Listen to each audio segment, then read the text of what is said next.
Andrew, critics are saying CEOs should not be weighing in on Georgia voting laws or morality, but that's not what this is about. What CEOs are experts in is risk management. Haven't they decided basically that staying silent is going to hurt their bottom line a whole lot more?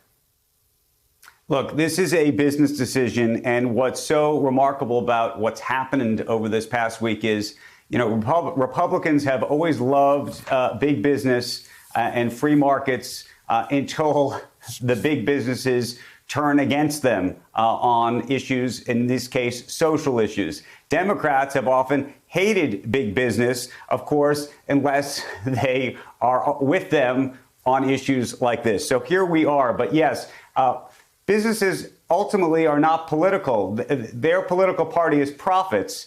And when you look at where we are as a country, and I think what a lot of these businesses are looking at is their customer base, their employee base, all of their different constituents, and they're saying this, meaning supporting or rather fighting some of these laws, is better for our business than not. A lot of companies stood with Black Lives Matter protesters last year, but this feels decidedly different. What do these moves by businesses tell you about where America is right now? So I'm not sure whether it's different from over the summer or not. And in fact, I would encourage people to really just take note, depending on how much credit you want to give big business, for the fact that they did not speak out before the vote. You go back and you look at Delta, you look at Coca-Cola, you look at so many of these companies, and they were virtually silent publicly. Surprisingly so, given the outspoken comments and commitments that had been made previously. It was only really when 72 of the most prominent black executives in America, historically, I would argue, for the very first time, called out their peers in the business community to say, this is not okay.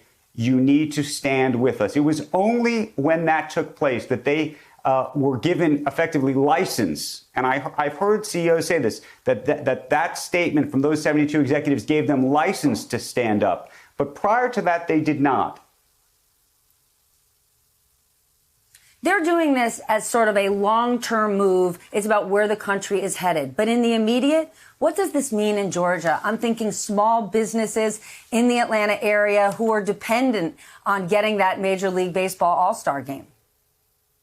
Well, look, the truth is that Atlanta, the state of Georgia, is going to be hit by this. And there are going to be small businesses that are going to be impacted by this. In fact, if you go back and look, Stacey Abrams many years ago asked the media industry, which, of course, films a lot of big pictures and TV shows in Atlanta, not to try to boycott the state over some of the issues that were taking place in that state. This is just 2 years ago, in large part because she was concerned about what it would do to the economy there, and also the idea that if the big media companies are in the state, that it will help transform the state. So there is a double-edged sword to all of this, but clearly this is a statement. The governor in Georgia doesn't appear to be standing down on this, but there are bills that are similar in nature to some degree in 43 other states, and you have to imagine that those states will now perhaps take a second look at them. A double-edged sword with a side of hypocrisy. I know this morning you actually spoke to Republican Tom Cotton. It's Republicans who for weeks, months, years have been railing against this idea of cancel culture. Yet aren't we hearing from Republican after Republican who are now saying we're going to boycott Major League Baseball? How does that add up?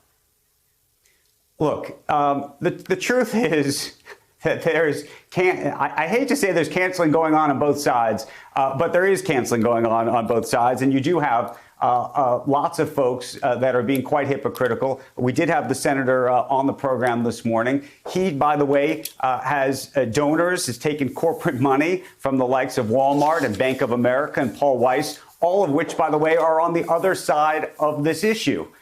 So I think we're going to see lots of folks on different sides of this issue. And it's a fight that I think we're going to be dealing with and contending with for a long time. But I'm not sure it's ultimately about canceling so much as these are real moral issues. And the question is, what is the role of business supposed to be in them? Maybe that's exactly it. It's not about cancel culture. It's just not about blind faith behind one party or one organization forevermore. You can disagree on issues and hopefully get better and smarter together in the long run. Andrew, always good to see you. Thanks for joining us this morning. Great to see you. Hey, thanks for watching our YouTube channel. You should know that you can follow today's top stories and breaking news and catch up on your favorite MSNBC shows all in one place. Download the NBC News app today.